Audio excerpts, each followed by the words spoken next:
Good afternoon. Today I am going to teach you a Hindi grammar part, which is for both half Hindi and full Hindi. ऐसा नहीं है कि दोनों के लिए वो उतना ही इम्पोर्टेंट है and this is something very different important part of the grammar.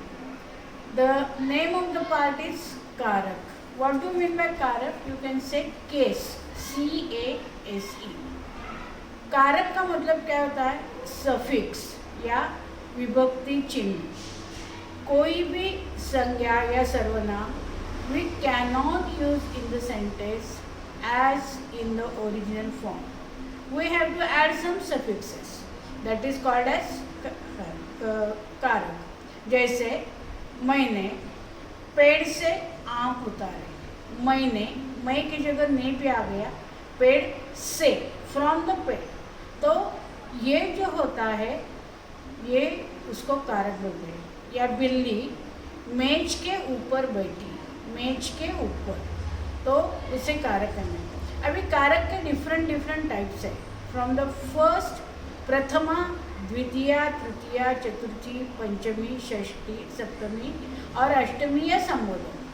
लेकिन हमें उसने अलग अलग नाम दिया है और ये आपको कारक के भेद पहचानने में आते हैं. मतलब जैसे मैंने अमित को चॉकलेट दिया. अभी को अंडरलाइन हो तो को you have to, that is means to Amit. That means it is a कर्म कारक. Like that you have to find out, you have to identify the which type of karak. I have given table, so you can refer that table, but I will explain you in detail. First one is known as karta karak. What do we mean by karta? The one who is doer, जो काम करता है या जिसने किया है. तो उसका सफिक्स क्या होता है? अगर there is no suffix, या ने होता है या द्वारा भी हो सकता है. कैसे? I will give you example. Amit पढ़ाई करता है. कौन पढ़ाई करता है? Amit. So there is no suffix. खाली अमित अगर आया underline, it means it is a कर्ता कारक. या वी कैन से अमित ने पढ़ाई की. ने, अमित द्वारा पढ़ाई की गई. दीज आर ऑल कर्ता कारक. This is one example. It does not have any suffix और इट में है ने और इट में है द्वारा. ऐसे बहुत सारे एग्जाम्पल दे सकते हैं. मैं आम खाती हूँ. It depends on the car, that is a tense. मैंने आम खाया. मेरे द्वारा आम खाया गया.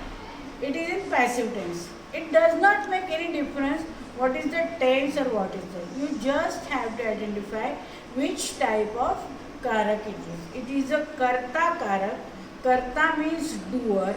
That means kriya करने वाला. It is known as karta or it is a prathama. But in Hindi you have to write karta. In Sanskrit the same. Marathi same. But the in Marathi this portion has been taken off. Sanskrit में you can say this is a prathama. But Hindi में इसे बोलते हैं कर्ता कारक. Second one is कर्म. कर्म मतलब क्या? The object of the sentence. जिसके ऊपर परिणाम होता है, जिसके ऊपर क्रिया का फल पड़े, जो इफेक्ट हम देखते हैं उसको, उसका सीधा हम हिंदी में इंग्लिश में बोल सकते हैं टू. जैसे मैंने एग्जाम्पल लिया, मैंने अमित को चॉकलेट दिया. Means I have given chocolate to Amit. That is in English you can say whether it is when it is to, it is a कर्म कारक. कैसा होता है कि कभी कभी कर्म में भी कुछ सफिक्स नहीं आता है. जैसे सोनिया कहानी पढ़ती है. मैं दरवाज़ा खोलती हूँ. That is the effect is on दरवाज़ा और कहानी. There is no suffix. But this type of sentence you won't get. You will get the sentence where there is a suffix of to, that is in Hindi को. मैंने अमित को chocolate दिया. राजा ने शत्रु को मारा. राजा ने तो करता हो गया, लेकिन शत्रु को अंडरलाइन होगा तो टू. शत्रु को मारा. that is a karma कारक, you can say. There are, you can give many examples of को, जहाँ जहाँ को आता है that is called as a कर्म कारक. Karma means object where the effect has been, we can see the effect of that particular action, that is called as a karma कारक. Third one is called a karan कारक. What do you mean by karan कारक?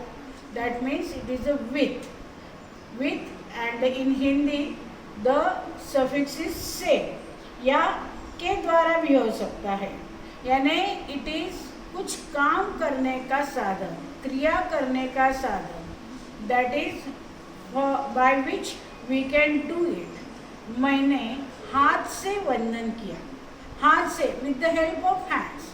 मैंने pen से answer लिखा, से मैंने pen द्वारा answer लिया. These are all called as a करण कारक. क्या, किससे, किसके द्वारा, ये सब जो होता है वो उसको हम करण कारक बोलेंगे. पहला हो गया कर्ता, देन कर्म, देन करण. वी कैन से इन अ समर, कर्ता ने कर्म को करण से, संप्रदान के लिए अपादान से, संबंध का अधिकारण में संबोधन, ऐसा बोलते हैं. The fourth one is called as संप्रदान. संप्रदान मतलब उसका जो सफिक्स है दैट इज फॉर, और हिंदी में है के लिए. देखो, there is not much difference in to and for. मैंने अमित को चॉकलेट दिए, मैंने अमित के लिए चॉकलेट लाए, लेकिन there is a difference that we can say को एंड के लिए, टू एंड फॉर. मैंने सुधा के लिए बुक्स दिए, मैंने बाई के लिए पैसे निकाले. तो ये के लिए जहाँ जहाँ आता है, या को भी कहीं कहीं आते हैं. मैंने बाई को पैसे दिए, लेकिन you must understand whether it is to और for, but always remember it is for, that is के लिए. You won't get such a confusing type of question कि को लिखना है क्या, कर्म कारक लिखना है या संप्रदान. You won't get any different. आपके लिए क्लियर कट होगा, को कर्म कारक, के लिए संप्रदान कारक. ये जो चिन्ह आपको होता है कि जिसके लिए क्रिया किया जाए वो होता है संप्रदान कारक. The last, the fifth one is अपादान. व्हाट डू मीन बाय अपादान? दैट इज द फ्रॉम, जिससे अलगाव हो, जिससे सेपरेशन हो. देखो, हम करण कारक में लिखते हैं मैंने पेन से आंसर लिखा.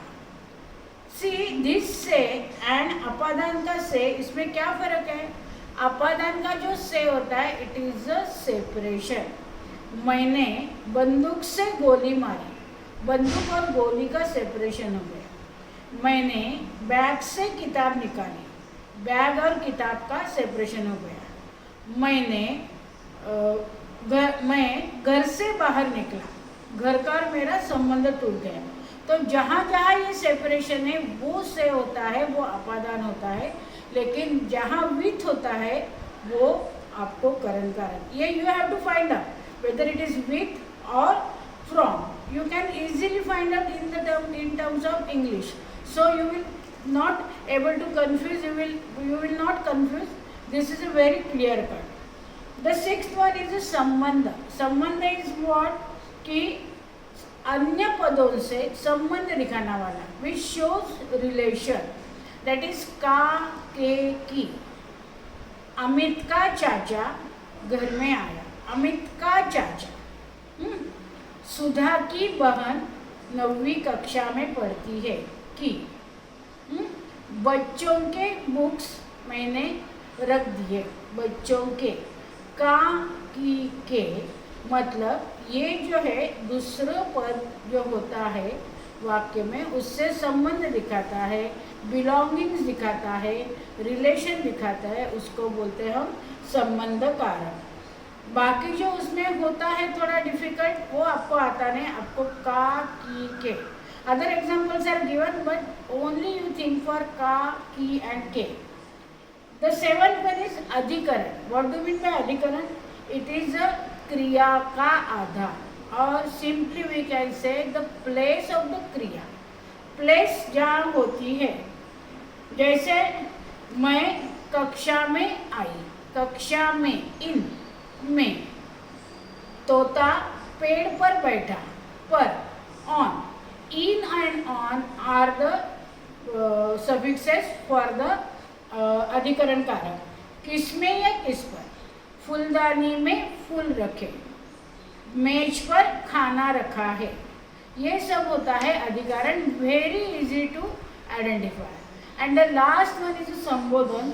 संबोधन का मतलब ही होता है कॉल, मतलब हम किसी को बुलाते हैं तो उसमें होता है हे या अरे, यानी अरे मयूरी यहाँ आओ, हे भगवान.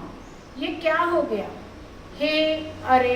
जब हम किसी को बुलाते हैं तब जो सफिक्सेस लगाते हैं, these are not related, these are not attached with anything, they are in the starting of the sentence, and this is called sambodhan or call. So these suffixes are used, but how you have to identify? You did not get any table. You have to learn table like this. कर्ता ने कर्म को करण से, संप्रदान के लिए, अपादान से, संबंध का, अधिकरण में संबोधन. फिर से बताती हूँ. कर्ता ने कर्म को करण से, संप्रदान के लिए, अपादान से, संबंध के, अधिकरण में संबोधन. But how you have to identify?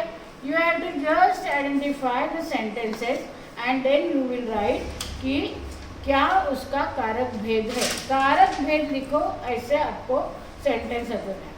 जैसे मैंने राधा को पुस्तक दी, it will get underlined को. You will write it is a को, it is a suffix and you will write it is a कर्म कारक. मैंने राधा के लिए कपड़े खरीदे, के लिए, इट इज अ के लिए मतलब इट इज अ संप्रदान, के लिए. नौकरी के अर्थ परिश्रम तो करना ही पड़ेगा. के मतलब संबंध कारक. उधर आपको जो कारक है दैट विल गेट हाईलाइटेड और underline and you just have to write what exact that कारक name is. What is the name of the case? Whether it is karma, sampradhan, apadan, adhikaran, sambandha, whatever may be, this is for 2 marks and very easy. See children, Hindi grammar is for 18 marks, and if you get that 18 marks, you get score, or otherwise there is no tension of passing at all for those there. And grammar is not that much difficult. It is very easy.